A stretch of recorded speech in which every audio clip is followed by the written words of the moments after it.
Рамазан айы өзгөрүүнүн айы.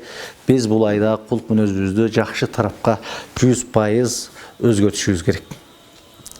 Сүйлөшүүбүздө, ата-энебиз менен болгон мамиледе, коло коңшу менен болгон мамиледе, тууган урук менен болгон мамиледе, ата баланын ортосундагы мамиле 100% өзгөрүш керек деп ойлойм.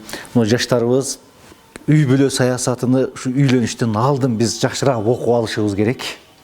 Канткенде азыр көп жаштарыбыз же апасын дей албай, же катынын дей албай, ортодо арсар жашап аткан. Бул десе апасынын көңүлү калат.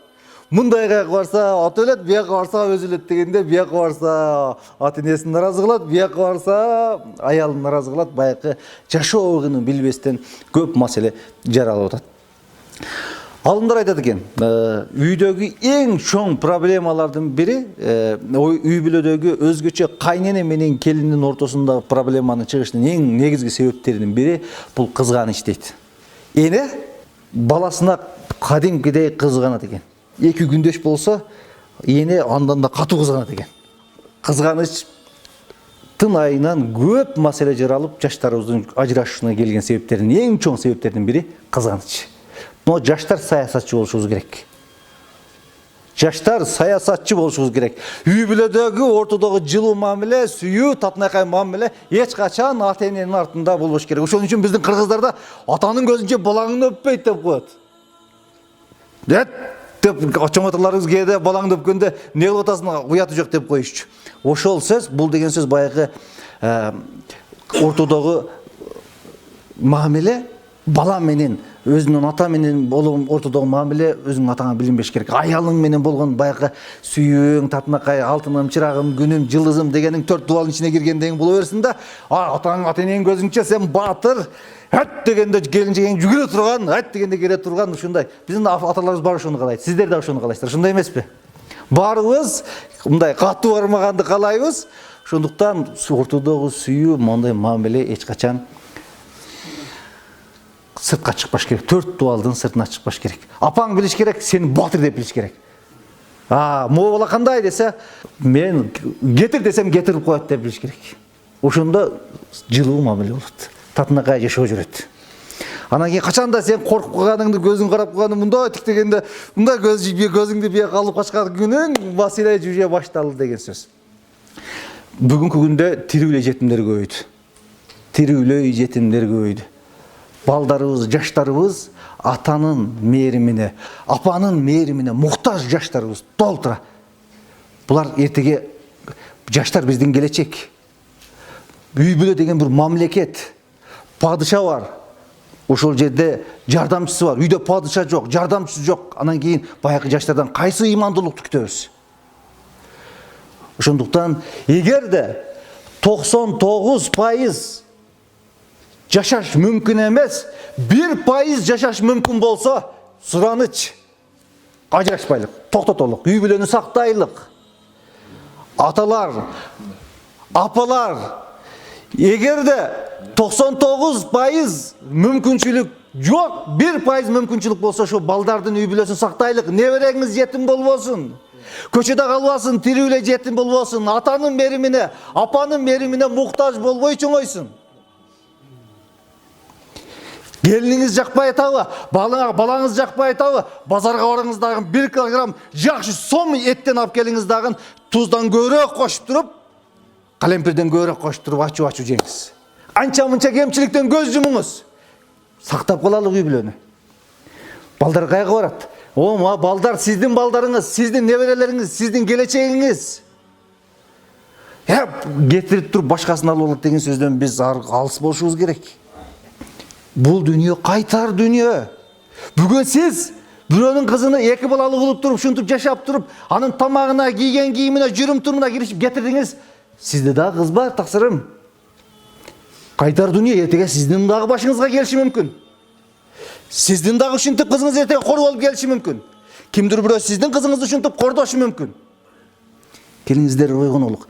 Ошол биздин кыздар, бул кайтар дүйнө биздин башыбызга кайтып келиштен алдын келиңиздер ойгонолуктагын бурушуп кеткендерди, келишпей аткандарды жараштыралык. Балдар жетим калбасын. балдар ыйлабасын. Бүгүнкү күндө жаштарыбыздын көпчүлүгү ажырашкан болсо, эркек башка катын таап ала берет. Кыз, келин башка күйөө таап ала берет. Бирок балага татыктуу ата табылбайт. Балага татыктуу эне табылбайт. Ага эч ким өзүнүн энесиндей мээримин төге албайт. Ага эч ким өзүнүн атасындай мээримин төге албайт. Чоң атасы, тай атасы, агасы, иниси, абасы, эч ким өзүнүн алкаш болсо дагы, жинди болсо дагы, акмак болсо дагы өзүнүн атасындай мээримин көзү менен төге албайт. Ата кандай болбосун, бала атанын көзүндөгү мээримге муктаж. Кандай болсо дагы бала, кыз эненин көзүндөгү мээримге муктаж. Ушуну жолго таштап койбойлук. Келиңиздер, Рамазан айында чоң бир көтөрүш жасайлык, чоң бир өзгөрүү жасайлык, кулк мүнөзүбүзгө, жүрүм турумубузга чоң бир кубулуш жасайлык, жаштар оңолойлук. Ата энени сыйлап урматтайлык, апаларды урматтайлык. Бейиш энелердин таманын астында. Аталарды урматтайлык. Аталарыбыз биздин бейишибиздин эшиги, же тозогубуздун эшиги, аталарыбызды урматтайлык. Саясатты ата менен кандай мамиле кылыш керек? Келинчегиң менен кандай мамиле кылышың керек? Апаң менен кандай мамиле кылышың керек? Азыртан жаштар биз үйрөнүшүбүз керек. Аталарды сыйлап калалык, урматтап калалык. Мага дейт, досум дейт, мага эч ким айтпаптыр дейт. Досум атасы өлгөндөр мага мындай жакшы насаат бербептир дейт. Досум бүгүн барда атаны кучактап, жыттап, мойнунан карап, жыттап алчу досум дейт. Байпагын чечип бүгүн бар бутун массаж кылып, бутунан өбүп алчу досум. Эртең аттын кылат экенсиң. Мен бүгүн досум дейт. Атам өткөнү 3 күн, 4 күн болду. Бүгүн аттын кылып атам. Досум бүгүн азыр бар. Жаңы калаш сатып бар. Башына жакшы калпак сатып бар, жакшы топусун сатып бар. Балай досум бүгүн ойгон. Мага эч ким айтпаптыр. Акмактык кылыпмын. Тур досум, бүгүн барып атаңды сыйла. Эмне болсо дагы апар галошун жаңылап кой, атаң сүйүнүп калат деп атат. Келиңиздер, аталарыбыздын тирүүсүндө сыйлап калалык. Келиңиздер, апабыздын тирүүсүндө сыйлап калалык. Келиңиздер, ушул апалар биздин кичинебизде өмүрүн берди. Өлүмгө даяр болду. Сиз үчүн, мен үчүн канын, жанын, бардык нерсесин берди. Даратыңызды ушатып койсоңуз, сүйүнүп жүрүп тазалачу. Балам дарат ушатпай койсоңуз, күндө байлап, жылдап кыйналчу. Даратын ушатпай калды. Бир жумадан бери даратын ушатпай калды балам. Больницага алып барыш керек, атасы балам бир жумадан бери дарат ушатпай калды. Ичи катып калыптыр деп. Апалар ушинтип кыйналчу. Бүгүн сен апаңды ушунчалык кыйналып, сенин даратыңды ушатканыңда сүйүнүп жүргөн апаңа бүгүн урой мамиле жасайсың. Катуу мамиле жасайсың. Кагып, силкип сүйлөйсүң. Келиңиздер, Рамазан айында бүгүн бар мамилени өзгөртөлүк.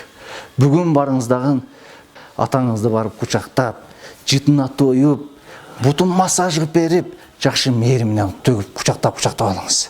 Эгерде атаңыз өтүп кеткен болсо, апаңыз өтүп кеткен болсо, атаңыздын, апаңыздын жакындары менен жакшы мамиледе болуңуз. Бир туугандар менен, достор менен жакшы мамиледе болуңуз. Ошол сиздин ата энеңизге кылган чоң жакшылыгыңыз деп билинет. Алла Таала барыбызды ушул Рамазан айында өзгөрүүчү адамдардан кылган болсун. Алла Таала барыбызга Рамазан айында көптөгөн соопторду берген болгон болсун. Мен ойлойм, азыр бул жерде отургандардын баарыбыз, өзгөчө жаштар биз өзгөрдүк. Бүгүндөн барып ата энеге болгон мамилени өзгөртөбүз. Барып китеп окуйбуз, үй бүлөдөгү саясатты бир аз үйрөнөбүз деген ойдо. Аталар, сиздер бизге жол башчысыздар. Үйдө ошол үй бүлөнү сактап калганга мүмкүн болушунча неберелериңиздер, чеберелериңиздер пайда болуп калды. Ушулардын үй бүлөсүн мүмкүн болушунча сактап калганга аракет кылайлык, анча-мынча кемчилигинен көз жумалык. Мына кызды бар адамдар билет, кызды ата көп тарбия бере албайт экен. Бир-эки нерсени гана үйрөтөт экен. 14-13 жашка чыкканда кыз эми акылына кирет экен. 1 жыл, 2 жылда көп нерсе үйрөнбөйт экен. 18 жашка чыкканда үйрөнөйүн деп, эми алдыга жылайын, эми алдыга өсөйүн деп аткан учурда башка бүлөгө берет экен. Ошол бүлөнү кызды кыз кылып ала турган кайын экен. Сиздер кайната экен. Анан кийин оны келсе болбогон нерсе үчүн болбогон майда тамагына чейин киришип, эркектер биз эркек бололук, ирик бололук, майда бурат нерсеге киришпейлик, аялдардын ичине киришпейлик.